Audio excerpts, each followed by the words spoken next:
সুপ্রিয় দর্শক, আসসালামু আলাইকুম। আপনাদের প্রত্যেককে আমন্ত্রণ জানাচ্ছি বাংলা ভিশনের নিয়মিত আয়োজন যে কথা বলতে চাই অনুষ্ঠানে। আপনাদের সঙ্গে আছি আমি জিয়া খান। দর্শক, আপনারা জানেন এই অনুষ্ঠানের মাধ্যমে আমরা সমসাময়িক নানা বিষয় নিয়ে আলোচনা করে থাকি। আজ আমাদের আলোচনার বিষয় সংকট। আর এই বিষয়টি নিয়ে আলোচনার জন্য আমার সঙ্গে স্টুডিওতে উপস্থিত আছেন দুজন অতিথি। তারা হলেন মোশাররফ আহমেদ ঠাকুর, বিএনপি নেতা, এবং কৃষিবিদ গোলাম মর্তুজা সেলিম, কৃষি সম্পাদক, জাতীয় নাগরিক পার্টি। আপনাদের দুজনকে স্বাগত জানাচ্ছি। দর্শক, গতকাল ত্রয়োদশ জাতীয় সংসদের তৃতীয় অধিবেশনের প্রথম দিনেই সংসদ নানা ইস্যুতে উত্তপ্ত ছিল। বিশেষ করে স্বরাষ্ট্রমন্ত্রীর বক্তব্য, পাল্টা বক্তব্য সূত্র ধরে ওয়াকআউট করে বিরোধী দল। এমন পরিস্থিতিতে স্পিকার হাফিজউদ্দিন আহমেদ বলেন, আমি সংসদের ভবিষ্যৎ নিয়ে কিছুটা চিন্তিত। দর্শক, আলোচনাটি আজকে আমরা শুরু করব কৃষিবিদ গোলাম মর্তুজা সেলিম, আপনাকে দিয়ে। তৃতীয় অধিবেশনের প্রথম দিনে আপনারা ওয়াকআউট করেছেন, এর মেসেজটা আসলে কি? শুভ সন্ধ্যা। আমন্ত্রণ, ধন্যবাদ জানাচ্ছি আমার সহ আলোচক এবং যারা আমাকে এই মুহূর্তে দেখছেন।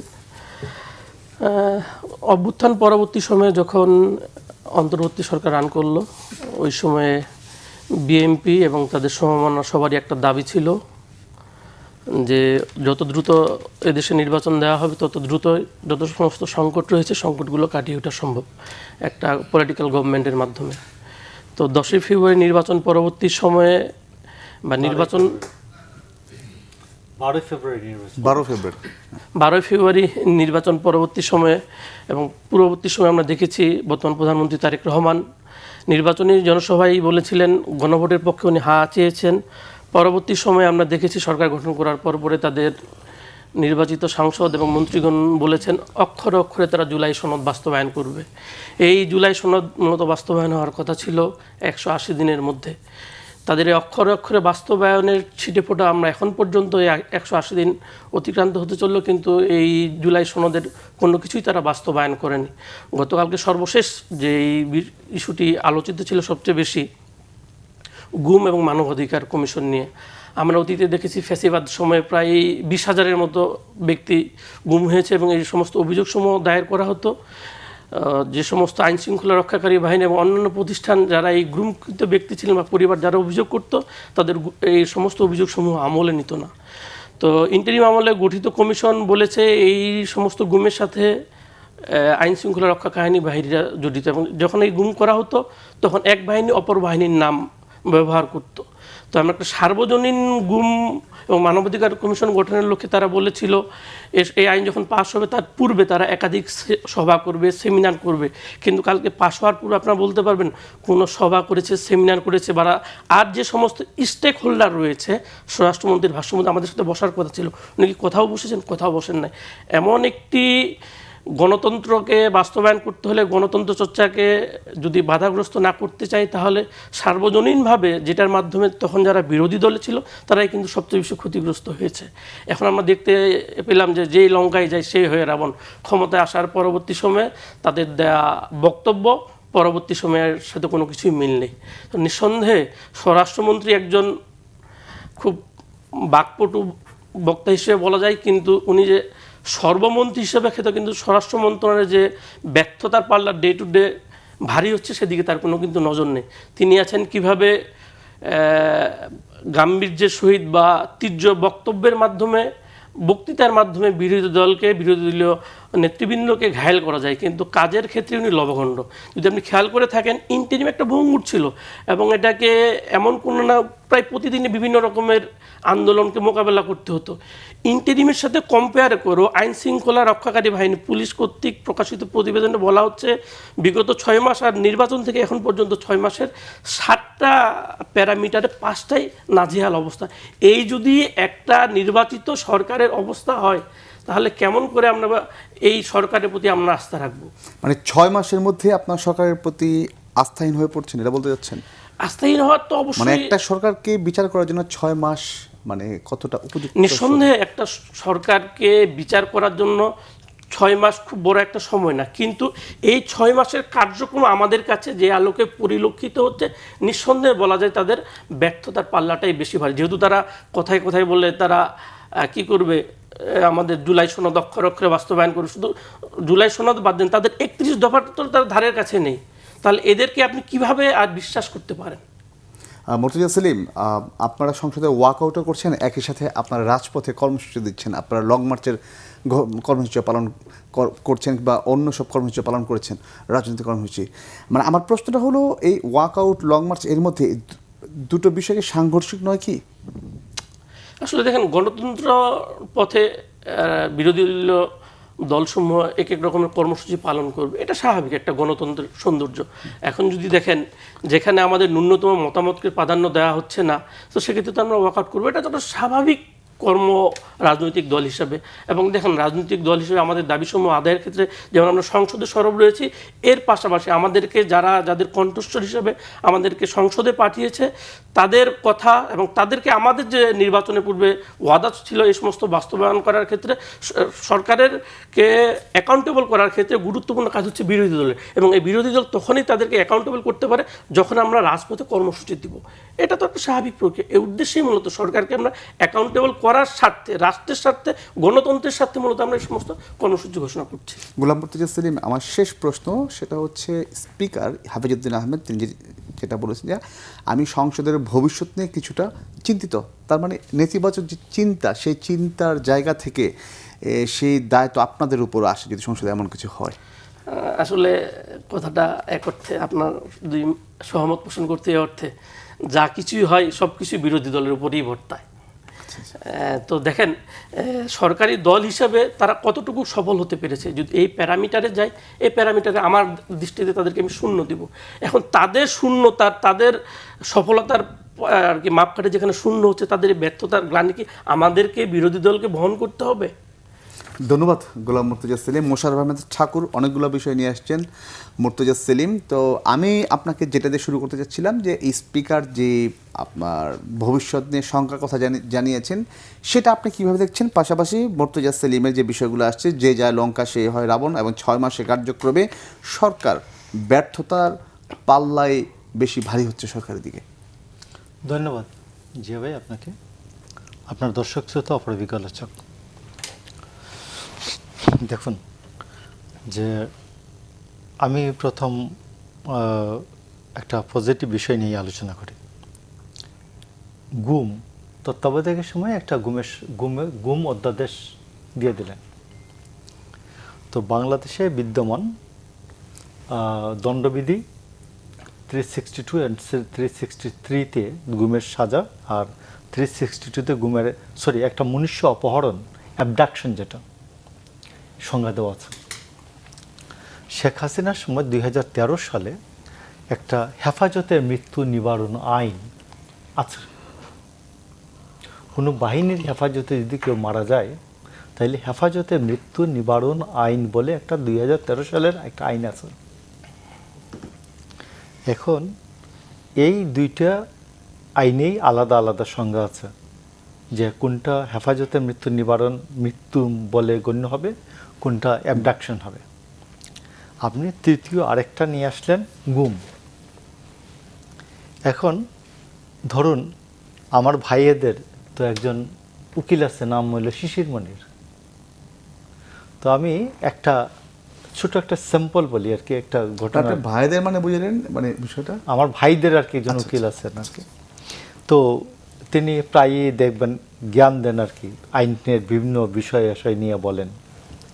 তো এখন ধরুন, এইখানে আমরা টকশো করে গেলাম, 3 জন থেকে যে কোনো একজন, না হোক আল্লাহ না করুক, রাত্রে 2টার সময় কেউ গুম হয়ে গেল, না কেউ ফার্স্ট তো ধরে এসে নিয়ে গেল, আচ্ছা, বলে আমরা এই উমুক থেকে উমুক বাহিনী থেকে আসছি, দিস ইজ গার্ড, এখন চলেন। নিয়ে যাওয়ার পরে আগামীকাল রাত্রে 10টার সময় তার লাশ পাওয়া গেল কোন একটা রাস্তার পাশে। 2টার থেকে রাত 10টা, তো 24 ঘন্টা তো হয় নাই না, কোনো বাহিনীর কাছে তো থাকতেই পারতো এই 21 ঘন্টা বা 20 ঘন্টা থাকতে পারতো। তো পাওয়া যাওয়ার পরে এখন আপনি তাকে গুমের আন্ডারে মামলা করবেন, নাকি হেফাজতে মৃত্যু নিবারণ আইন নিয়ে মামলা করবেন? বাহিনী তো স্বীকারই করে নেই কেউ। এখন এটা কিভাবে হবে? এখন আমি গিয়ে হেফাজতে মৃত্যু নিবারণ আইনে আমি ট্রাইব্যুনালে মামলা করলাম। শিশির মনির গিয়ে বললেন, মাই লর্ড, আমি তো আমার যে আসামিরা ওরা অমুক বাহিনীর, র্যাব বা অমুক বাহিনীর, এরা ডিবির, এরা জিজ্ঞাসাবাদ করার সময় সে হার্ট ফেল করে মারা গেছে। তো আপনি দয়া করে এটা গুম না বলে হেফাজতে মৃত্যু নিবারণ আইনে মামলাটা নেওয়ার জন্য ডিরেকশন দিয়ে দেন, একটা রুল দিয়ে দেন। কথা বুঝছেন? যে বললো যে আমরা ডিবি অথবা র্যাব আমরা নিচ্ছি, আমরা তাকে 24 ঘন্টা তো আমাদের কাছে রাখার অধিকার আছেই, আমরা তাকে জিজ্ঞাসাবাদ করব। মানে আইনের বাধ্যবাধকতা যেটা আছে আমরা আর কি। জিজ্ঞাসাবাদের সময় সে হার্ট অ্যাটাক করে মারা গেছে ভয়ে। মামলাটা গুমের আন্ডারে হবে না, মামলাটা হেফাজতে মৃত্যু নিবারণ আইনে হবে। এখন দেখেন, তো আমি আসিফ নজরুল জীবনে কোর্টে যান নাই, জীবনে কোর্টে যায় নাই, শিক্ষক মাস্টার মানুষ, কোর্ট কোনোদিন তো করে নাই, ফেস করে নাই। তো উনি করছেন। তো আমাদের এখানে যেহেতু ওই এখন আইনমন্ত্রী যে উনি একজন ভালো প্র্যাকটিসিং লয়ার, তো তারা বলছেন যে এই থার্ড যে আমি একটা আইন করব, গুমের সংজ্ঞায় তো সমস্যা আছে, তো আমার গুমের সংজ্ঞাটা তো জেনে শুনে করতে হবে। তো জেনে শুনে করছে। আমি তো পার্টি, আমার পার্টি হলো 150 বছরের পার্টি। আমার এখানে সুপ্রিম কোর্টের হাইয়েস্ট ব্রিফ যাদের কাছে ছিল, এইসব লয়ারও আমাদের এখানে ছিল। খন্দকার মাহবুব হোসেন ছিলেন, খন্দকার মাহবুব উদ্দিন ছিলেন, মনে করে দেখেন, এরাই তো বাংলাদেশের সবচেয়ে বড় লয়ার, খন্দকার মাহবুদ্দিন আহমেদ। ক্রিমিনাল সেকশনে খন্দকার মাহবুব হোসেন ওয়াজ সিনিয়র মোস্ট লয়ার।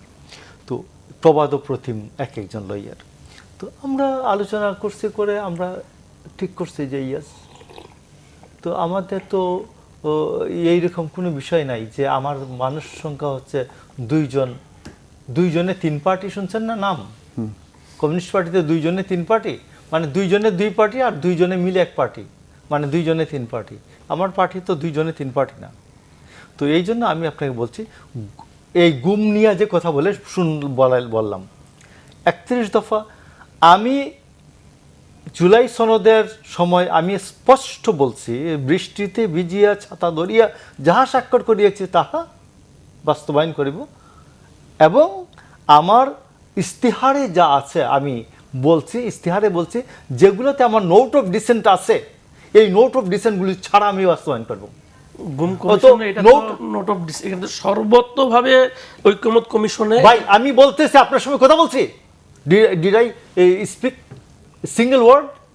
তো কথা বলেন কেন মাঝখানে? তো আমি বলছি যে আমার যতটুকু আমার আছে, ইস্তিহারে আছে, আমি এটাকে বাস্তবায়ন করব। এবং আমার নোট অফ ডিসেন্ট, যেমন ধরুন আমি বলছি যে উচ্চকক্ষ যদি হয়, উচ্চকক্ষ এই পার্লামেন্টে যে হারে আছে সেই হারে হবে। বাট আমি স্পষ্ট নিষেধ আমি নোট অফ ডিসেন্ট দিয়েছি যে প্রপোর্শনাল রিপ্রেজেন্টেশনে আমি মানি না। কথাটা বুঝতে পারছেন? তো আপনি আমাকে এখন চাপ দিচ্ছেন কেন? এইটা নিয়ে চাপ দিচ্ছেন কেন? চাপ দিলে আমি মানবো? তো এই জন্য আমি বলতেছি যে এইটা যুক্তিসঙ্গতভাবে উপস্থাপন করতে হবে, উপস্থাপনটা যুক্তিসঙ্গত হতে হবে।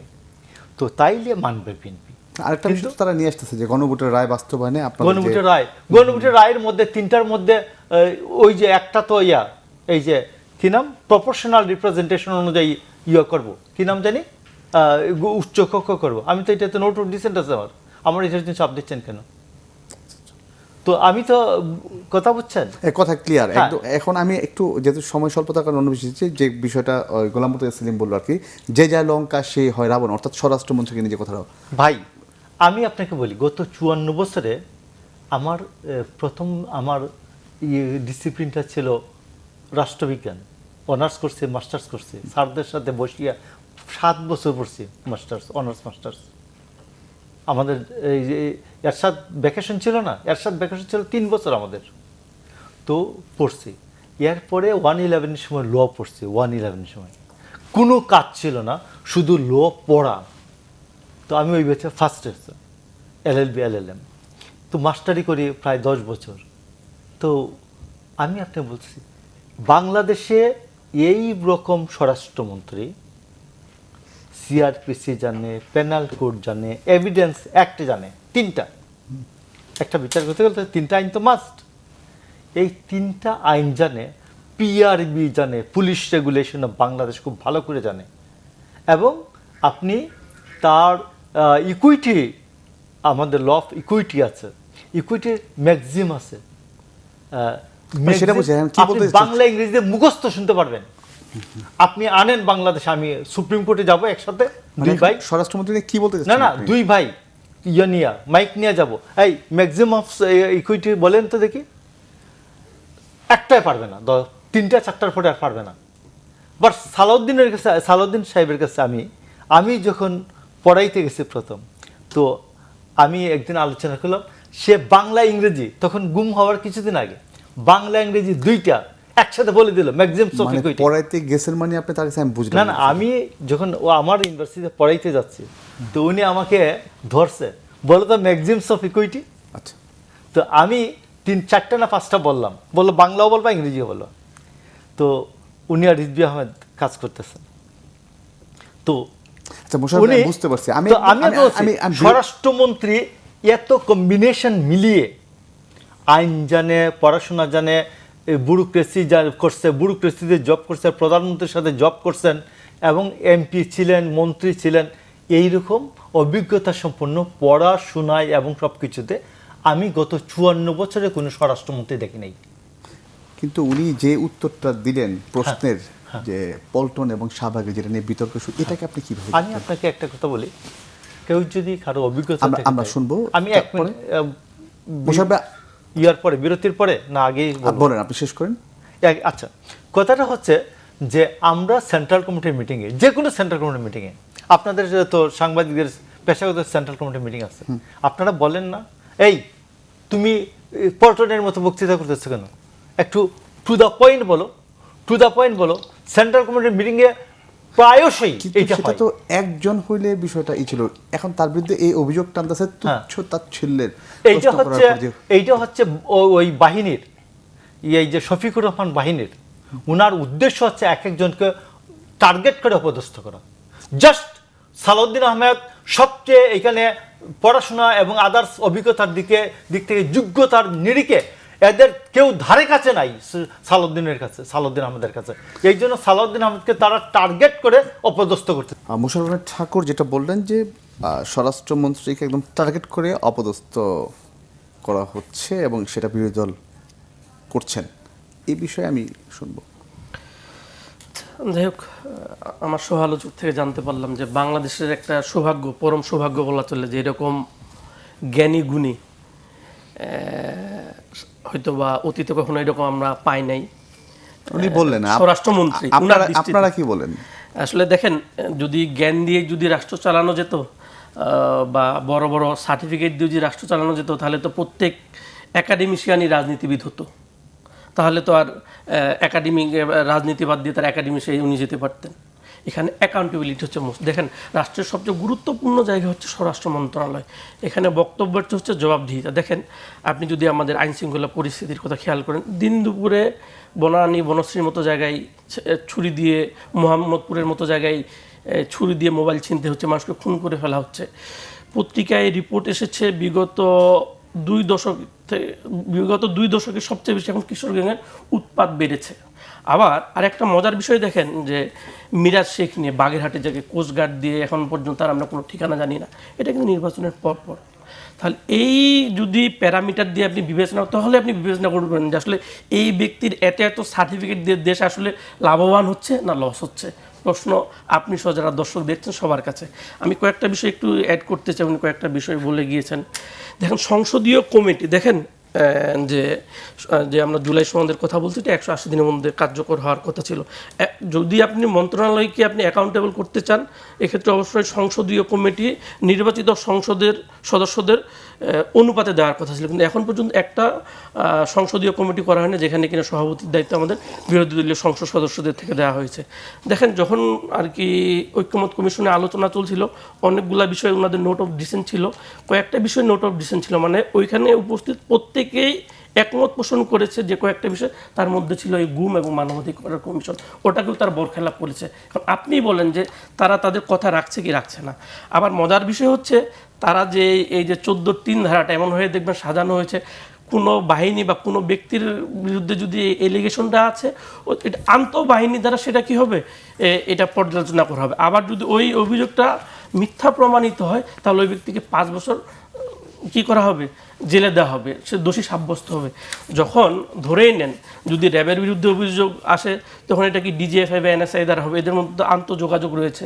এখন কেউ কি চাই কেউ কারো ভাই দোষী প্রমাণিত হোক? এটা কি কখনো দেখেছেন? আমাদের আইনের সুশাসনকে আমরা নিশ্চিত করতে পেরেছি? একটা মজার বিষয় দেখেন, ভাই বললেন আমাদের আইনজীবী, বিএনপি এত বড় দল তারা বলে, তাদের কথার বাগ্মিতা আমরা দেখতে পাই। আমাদের আইনজীবী ধরেই নিলাম শিশিরমণি, এই শিশিরমণির কিন্তু বেগম খালেদা জিয়ার আইনজীবী ছিলেন।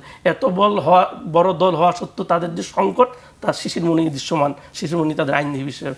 দেখেন আরেকটা মজার বিষয় হচ্ছে, যেহেতু আপনি সংকটের কথা নিয়ে আসছেন, গতকালকে স্বরাষ্ট্রমন্ত্রীর ভাষায় আর কি মহা ক্ষমতাধর প্রতিমন্ত্রী আমাদের মীর শাহ আলম, উনি কালকে একটা কথা বলেছেন, কালকে কি তার আগের দিন, যে কৃষকদের মজুদের কারণে সার সংকট হচ্ছে। দেখেন আসলে বাংলাদেশের কৃষকরা হচ্ছে সবচেয়ে বেশি পরিমাণে মজলুম, নির্যাতিত।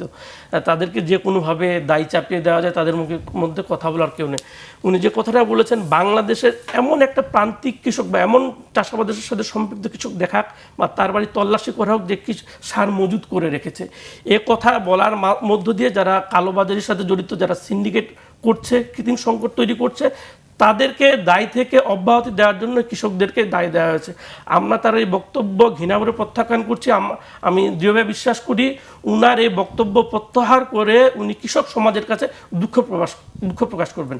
পাশাপাশি অবশ্যই সে সমস্ত কৃষকদের কাছে সার মজুত রয়েছে যারা বিএনপির রাজনীতির সাথে সম্পৃক্ত রয়েছে, যারা রাজনীতির সাথে সম্পৃক্ত না এবং কারো বাড়িতে সার পাবে না, তাদের কাছে প্রশাসন রয়েছে, আইন রয়েছে, তারা কেন এই সিন্ডিকেটের বিরুদ্ধে অভিযান পরিচালনা করছে না?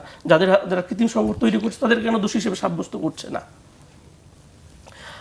আর একটা গুরুত্বপূর্ণ বিষয় না বললেই নয়, যে নিঃসন্দেহে আমাদের প্রত্যেকেরই চাওয়া পাওয়া ছিল জুলাই সনদের আলোকে নির্বাচিত হওয়ার পরে, যেহেতু তারা বারংবার বলেছে অক্ষরে অক্ষরে পালন করবে, কিন্তু অক্ষরে অক্ষরে পালন করতে গিয়ে এখন পর্যন্ত আমরা শুধুমাত্র শরিয়াটা বাস্তবায়ন করতে দেখি নাই।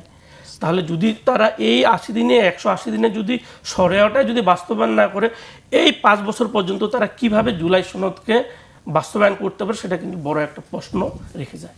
ধন্যবাদ মোল্লা মুর্তজা সেলিম।